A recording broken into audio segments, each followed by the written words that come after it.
ನಮಸ್ಕಾರ, ಶುಭ ಸಂಜೆ. ಸಂಕಲ್ಪ ಸಿದ್ಧಿ ವಿಶೇಷ ಕಾರ್ಯಕ್ರಮಕ್ಕೆ ತಮ್ಮೆಲ್ಲರಿಗೂ ಆತ್ಮೀಯ ಸ್ವಾಗತ ಹೇಳ್ತಾ ಇರೋದು ನಾನು ಅನುಷಾ. ಮನುಷ್ಯ ಅಂದಮೇಲೆ ಹಲವಾರು ರೀತಿಯಾಗಿರುವಂಥ ತೊಂದರೆಗಳು, ಕಷ್ಟಗಳು, ಸಮಸ್ಯೆಗಳಿಗೆ ಒಳಗಾಗಿರ್ತಾರೆ. ಇವೆಲ್ಲದರಿಂದ ಕೂಡ ನೀವು ಆದಷ್ಟು ಬೇಗ ಹೊರಗಡೆ ಬರಬೇಕು ಅಂತಂದರೆ ಅಕ್ಷಯ ವೃಕ್ಷವನ್ನು ನೀವು ಈಗಲೇ ಮಾಡ್ಕೊಳ್ಬೇಕಾಗತ್ತೆ. ಇದರ ಬಗ್ಗೆ ನಿಮಗೆ ಹೆಚ್ಚಿನ ಮಾಹಿತಿ ಬೇಕಿದ್ದಲ್ಲಿ ಸ್ಕ್ರೀನ್ ಮೇಲೆ ನಿಮಗೆ ಸಂಖ್ಯೆಗಳು ಬರ್ತಾ ಇದೆ, ಕಾಲ್ ಮಾಡಿ ಇದ್ರ ಬಗ್ಗೆ ನೀವು ಮಾಹಿತಿಯನ್ನು ಪಡೆದುಕೊಳ್ಬಹುದು. ಇನ್ನು ಕಾರ್ಯಕ್ರಮದಲ್ಲಿ ನಮ್ಮ ಜೊತೆಲಿದ್ದಾರೆ ಸ್ಪಿರಿಚುವಲ್ ಗುರು ಡಾಕ್ಟರ್ ವಿಷ್ಣುದತ್ತ ಗುರುಜಿಯವ್ರನ್ನ ಕಾರ್ಯಕ್ರಮಕ್ಕೆ ಸ್ವಾಗತಿಸೋಣ. ನಮಸ್ತೆ ಗುರುಗಳೇ, ಕಾರ್ಯಕ್ರಮಕ್ಕೆ ಆತ್ಮೀಯ ಸ್ವಾಗತ. ಗುರುಗಳೇ, ಇವತ್ತಿನ ಪ್ರಶ್ನೆ ಏನು ಅಂತಂದರೆ ಬಹಳ ಒಂದು ರೀತಿಯಾಗಿರುವಂಥ ಬೇಜಾರಾಗ್ಬಿಟ್ಟಿದೆ. ನಾವು ಮಾಧ್ಯಮದಲ್ಲಿ ನೋಡ್ತಾ ಇದ್ದರೆ ಈ ಮಳೆ ಬರಲಿ ಎಷ್ಟು ಬೇಕೋ ಅಷ್ಟಿದ್ರೆ ಸಾಕು, ಬಟ್ ಈ ಫ್ಲಡ್ಸ್ ಥರ ಆಗಿ ಸಾಕಷ್ಟು ಜನ ಸಾವು ನೋವುಗಳಲ್ಲಿ ಒದ್ದಾಡ್ತಾ ಇದ್ದಾರೆ ಅಂತ ಹೇಳ್ಬೋದು. ವಾಯುನಾಡಾಗಿರ್ಬೋದು, ದೇವರ ನಾಡು ಅಂತಲೇ ಕರೆಸ್ಕೊಳ್ಳುವಂಥ ಕೇರಳದಲ್ಲಾಗಿರ್ಬೋದು, ಅನೇಕ ರೀತಿಯಾಗಿರುವಂಥ ಸಮಸ್ಯೆಗಳನ್ನ ನೋಡ್ತಾ ಇದ್ದೀವಿ. ಈ ರೀತಿ ಈ ಪ್ರಕೃತಿ ವಿಕೋಪಕ್ಕೆ ಹೋಗೋದಕ್ಕೆ ಕಾರಣ ಏನು ಗುರುಗಳೇ? ಇದೇನಾದರೂ ಮುಂಚೆನೇ ನಾವು ಪ್ರಿಡಿಕ್ಟ್ ಮಾಡ್ಬೋದಿತ್ತ ಈ ರೀತಿ ಸಮಸ್ಯೆಗಳು ನಮಗೆ ಮಳೆಯಿಂದ, ನೀರಿಂದ ಈ ರೀತಿ ಎಲ್ಲ ತೊಂದರೆಗಳಾಗತ್ತೆ ಅಂತ? ಹೇಗೆ ಇದು, ಯಾಕೆ ಈ ರೀತಿ ಆಗ್ತಾ ಇದೆ? ಮುಂದೇನಾದರೂ ಈ ರೀತಿ ಆಗುವಂಥ ಚಾನ್ಸಸ್ ಇದೆಯಾ ಗುರುಗಳೇ? ಏನು ಹೇಳ್ತೀರಾ? ಓಂ ವಿಶ್ವಸ್ಮೈ ನಮಃ. ಪ್ರೀತಿಯ ಬಂಧುಗಳೇ, ಎಲ್ಲವೂ ನಾವೇ ಅಲ್ಲ. ಇಲ್ಲಿ ಪ್ರಕೃತಿ ಬಗ್ಗೆ ಮಾತಾಡಬೇಕಾದ್ರೆ ಬಹುಶಃ ನನಗೆ ಪದಗಳಿಲ್ಲ. ಯಾಕಿಲ್ಲ ಅಂತಂದರೆ, ಅಂತಹ ಪ್ರಕೃತಿ ನಾನು ಬಹಳ ಇಷ್ಟಪಡೋದು ಅಂತ ಏನಾದರೂ ಇತ್ತು ಅಂತಂದರೆ ಪ್ರಕೃತಿ ಮಾತ್ರವೇ.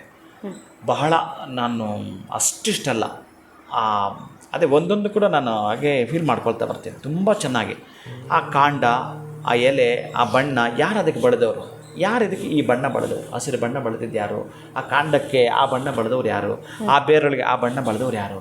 ಇದೆಲ್ಲ ಕೂಡ ಇಷ್ಟೊಂದು ವೈಪರೀತ್ಯಗಳಂತ ಆದಾಗ ಅಂತಹ ಪ್ರಕೃತಿಯನ್ನು ವಿಕೃತಿ ಮಾಡಿದ ಮನುಜರು ನಾವು.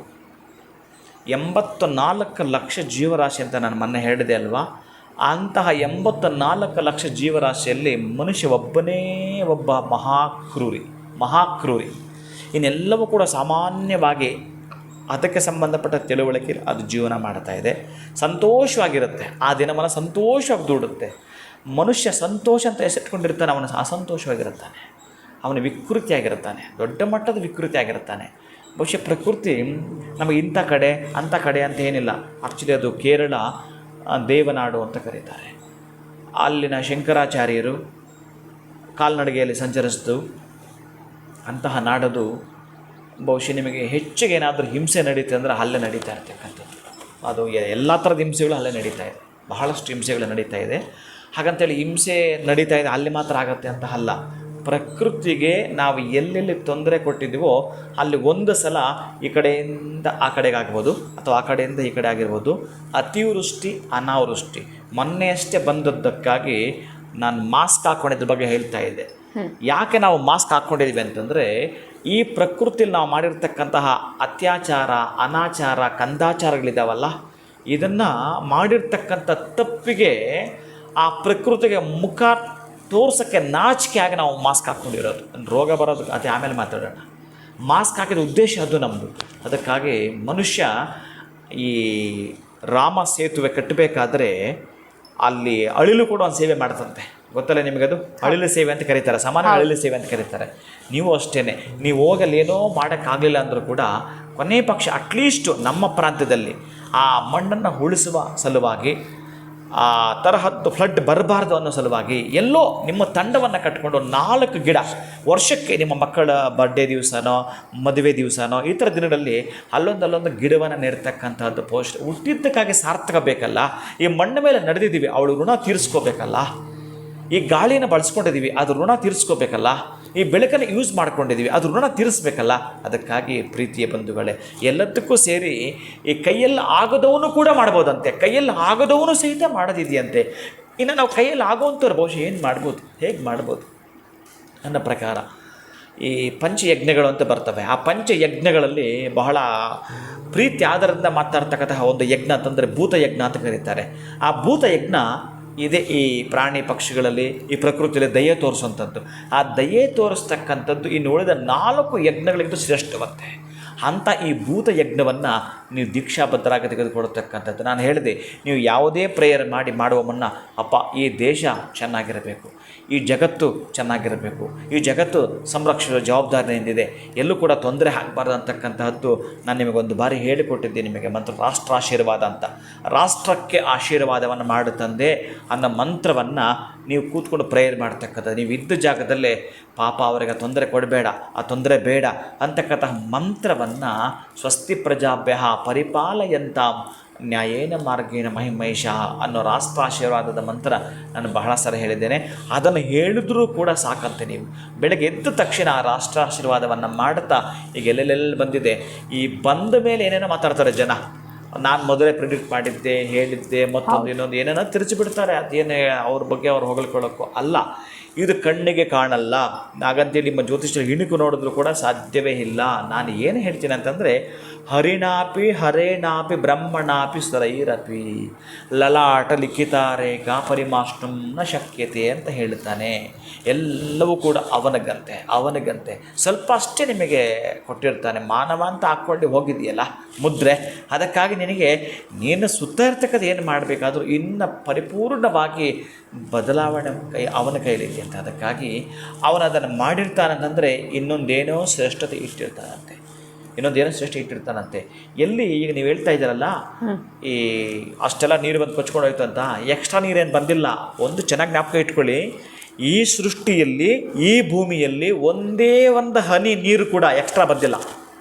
ಒಂದು ಡ್ರಾಪ್ ವಾಟರ್ ಸಹಿತ ಎಕ್ಸ್ಟ್ರಾ ಇಲ್ಲ ಇಲ್ಲಿ. ಈ ಕಡೆ ಫ್ಲಡ್ ಬಂದಿದೆ ಅಂತಂದರೆ ಒಂದೊಂದು ಕಡೆ ಖಾಲಿ ಆಗಿದೆ. ನಾನು ಮೊನ್ನೆಯಲ್ಲಿ ಯಾರೋ ಕೋಲಾರ ಆ ಬೆಟ್ಟದ ಮೇಲೆಲ್ಲ ಹೋಗಿ ಕೇಳಿದ್ರೆ, ಗುರುಗಳೇ ಕಡೆ ಮಳೆನೇ ಇಲ್ಲ ಅಂತಾರೆ.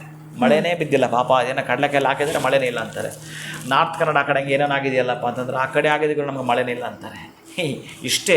ಈಗ ನೀವು ಒಂದು ಪಾತ್ರೆ ಹಿಂಗೆ ಮಾಡಿದ್ರೆ ಆ ಕಡೆ ವಾಲ್ಕೊಳ್ಳುತ್ತೆ, ಈ ಕಡೆ ವಾಲ್ಕೊಳ್ಳುತ್ತೆ. ಈಗಿನ ಸೈಕಲ್ ಅದು. ಈಗ ಸೈಕಲ್ ನಾವೇನಿಲ್ಲ ಮಾಡಿದ್ರೂ ಕೂಡ ಅದು ವರ್ಷಧಾರಿಯಾಗಿ ನಮಗೆ ಸುರಿಸುತ್ತೆ ಅಂತಂದರೆ ಇಲ್ಲಿದ್ದಿದ್ದೆ ಅದು. ಇಲ್ಲಿದ್ದ ಮತ್ತೆ ಹಾವಿಯಾಗಿ ಹೋಗೋದು, ಮತ್ತೆ ಹಿಂಗೆ ಬರೋದು ಸೈಕಲ್ ತಗೋದು. ಪರ್ಜನ್ಯ ಅನ್ನ ಸಂಭವ ಅಂತ ನಾನು ಮೊದಲು ಹೇಳಿದ್ದೀನಿ. ಹಾಗೆ ಒಂದು ಸೈಕಲ್ ಅದು. ಒಂದು ಡ್ರಾಪ್ ಸಹಿತ ಎಕ್ಸ್ಟ್ರಾ ವಾಟರ್ ಇಲ್ಲ ಇಲ್ಲಿ. ಎಲ್ಲ ಇಲ್ಲಿರ್ತಕ್ಕಂಥದ್ದೇ. ಈ ಕಡೆದು ಆ ಕಡೆ ಹೋಗಿ, ಆ ಕಡೆದು ಈ ಕಡೆ ಹೋಗಿ ಒದ್ದಾಟ ಹಿಂಗೆ ಸೈಕಲ್ ಆಗ್ತಾನೆ ಇರುತ್ತೆ. ಆ ಕಡೆಯಿಂದ ಬಂದು ತೊಂದರೆ ಯಾಕೆ ಆಗ್ತಾ ಇದೆ ಅನ್ನೋದು ಗೊತ್ತಿದೆ ಇಲ್ಲಿ. ಹೌದು, ಆಗ್ತಾ ಇರ್ತಕ್ಕಂತಹ ರಕ್ತಪಾತಗಳು, ಮನುಷ್ಯನಿರ್ತಕ್ಕಂತಹ ಈ ಥರದ್ದು ಬಿಡೋ ಮನುಷ್ಯ ಎಷ್ಟು ಬದುಕಿದ್ರು ಇಷ್ಟೇನೆ. ಯಾರೋ ಅವರವನ್ನ ಕಳ್ಕೊಂಡಾಗ ಒಂದಷ್ಟು ಯೋಚನೆ ಮಾಡ್ತಾರೆ, ಅರೆ ನಾನು ಇಷ್ಟೆಲ್ಲ ಮಾಡಿದ್ರು, ಇಷ್ಟು ಕ್ರೂರತ್ವ ಬುದ್ಧಿ ಇಟ್ಕೊಂಡು ಇಷ್ಟೊಂದು ಮೋಸ ವಂಚನೆ ಮಾಡಿ ಕಪಟ ಮಾಡಿ ನಾನು ಸಂಪಾದನೆ ಮಾಡಿದ್ರೆ ಯಾರಿಗಾಗಬೇಕು? ಬಹುಶಃ ನಾನೇ ಹಿಂಗಾಗ್ಬಿಟ್ರೆ, ಬಹುಶಃ ನನ್ನ ಕುಟುಂಬದವ್ರು ಹಿಂಗಾಗ್ಬಿಟ್ರೆ, ಮತ್ತು ಅವರು ಹಾಗಾದ್ರಲ್ಲ. ಅಟ್ಲೀಸ್ಟ್ ಇದನ್ನಾದರೂ ತಿಳ್ಕೊಂಡು ಬದುಕ್ತಾನೆ. ಅವನಿಗೆ ಮತ್ತೊಂದು ರೀತಿ ಇನ್ನೊಂದು ರೀತಿ ಹೇಳಿ ನೋಡಿದ್ವಿ, ಅವ್ನು ತಿಳ್ಕೊಳ್ಳಿಲ್ಲ. ಅದಕ್ಕೆ ಭಗವಂತ ಈ ರೂಪದಲ್ಲಿ ಕೂಡ ಆವಾಗ ಕಾಣಿಸ್ಕೊಳ್ತಾನಂತೆ. ಅಯ್ಯ, ಈಗ ಒಂದು ಸಣ್ಣ ಕ್ರಿಮಿನೇ ಆ ವಿಜ್ಞಾನ ಕಂಡುಹಿಡಿಯಲಿಕ್ಕಾಗಲಿಲ್ಲ, ಅದಕ್ಕೊಂದು ಹೆಸರಂತ ಇಟ್ಟು ಅದು ಬಂದಿದೆ ಅಂತ ಹೇಳಿದ್ರು. ಹಾಗೆ ಅವನು ಸೂಕ್ಷ್ಮ ಇರ್ತಾನೆ, ಕಾಣಿಸೋದಿಲ್ಲ. ಅದಕ್ಕಾಗಿ ಇಂತಹ ಪ್ರಕೃತಿ ವಿಕೋಪಗಳಂತ ಬಂದಾಗ ನಮ್ಮ ಪ್ರೇಯರ್, ನಮ್ಮ ಪ್ರಾರ್ಥನೆ ರಾಷ್ಟ್ರದ ಮಟ್ಟಿಗಿರಬೇಕು. ಎಲ್ಲವೂ ಕೂಡ ಚೆನ್ನಾಗಿರತಕ್ಕಂತಹದ್ದು. ನೀವು ನನಗೋಸ್ಕರ ಆದರೂ ಖಂಡಿತ ನೀವು ಏನೇ ಪ್ರೇಯರ್ ಮಾಡುವ ಮುನ್ನ ಆ ರಾಷ್ಟ್ರಾಶೀರ್ವಾದದ ಮಂತ್ರವನ್ನು ಹೇಳಿದ್ದೆ ಆದರೆ ಸ್ವಲ್ಪ ಮಟ್ಟಿಗೆ ಏನಂತಂದರೆ ನಮ್ಮ ಅಭಿಲಾಷೆ ತೀರಿಸಿದಾಗೆ ಸ್ವಲ್ಪ ಮಟ್ಟಿಗೆ ಅಂತ ನಾನು ಏನು ಹೇಳ್ತಾ ಇದ್ದೀನಿ, ನೀವು ಮಾಡಿದ್ದು ಬಹುಶಃ ಆಗಲ್ಲ ಅಂತ ಹೇಳ್ತೀರಿ. ಪ್ರಾರ್ಥನೆಗೆ ಬಹಳ ಶಕ್ತಿ ಇದೆ. ಇದ್ದಂತೆ. ನಾನು ಎಷ್ಟೋ ಸಲ ಹೇಳಿರ್ತೀನಿ ನಿಮಗೆ, ತುಂಬ ದೊಡ್ಡ ಮಟ್ಟದಲ್ಲಿ ಬೆಂಕಿ, ಕಬ್ಬಿಣ ಎಷ್ಟು ಗಟ್ಟಿ ಇರುತ್ತೆ, ಅಂತಹ ಕಬ್ಬಿಣವನ್ನು ಬೆಂಕಿ ಕರಗಿಸುತ್ತೆ. ಅಂತಹ ಬೆಂಕಿಯನ್ನು ನೀರು ನೆನೆಸುತ್ತೆ. ಅಂತಹ ನೀರನ್ನು ತಡೆ ಹಾಕಲಿಕ್ಕೆ ಒಂದು ಪ್ರಾರ್ಥನೆ ಸಾಕಂತೆ. ಅಂತಹ ಪ್ರಾರ್ಥನೆಯನ್ನು ನೀವು ಮಾಡಿದ್ದೆ ಆದರೆ ಭಗವಂತನಿಗೆ ಮರೆಯಾಗಿ ಮುಟ್ಟತಕ್ಕಂತಹದ್ದು, ಅಲ್ಲಿ ಆ ತರಹದ ನೋವುಗಳು ನಿಲ್ಲುವಂಥದ್ದು ಆಗಲಿ ಅಂತೇಳಿ ನಾವೆಲ್ಲರೂ ಪ್ರಾರ್ಥನೆ ಮಾಡೋಣ. ಖಂಡಿತ ಗುರುಗಳೇ, ಪ್ರಾರ್ಥನೆಗೆ ಅದರದೇ ಆಗಿರುವಂಥ ಶಕ್ತಿ ಇದೆ ಅಂತ ತಿಳಿಸಿದ್ರಿ. ಜೊತೆಗೆ ಪ್ರಕೃತಿನ ನಾವು ಹೇಗೆ ಗೌರವಿಸಬೇಕು ಅಂತ ಕೂಡ ತಿಳಿಸ್ಕೊಟ್ಟಿದ್ದೀರಾ. ಧನ್ಯವಾದಗಳು ತಮಗೆ. ನಮಸ್ಕಾರ. ಹರೇ ಶ್ರೀನಿವಾಸ. ಇನ್ನು ವೀಕ್ಷಕರೇ, ಇವತ್ತಿನ ಸಂಕಲ್ಪ ಸಿದ್ಧಿ ಕಾರ್ಯಕ್ರಮವನ್ನು ಮುಗಿಸುವಂತಹ ಸಮಯ ಆಗಿದೆ. ನಮಸ್ಕಾರ.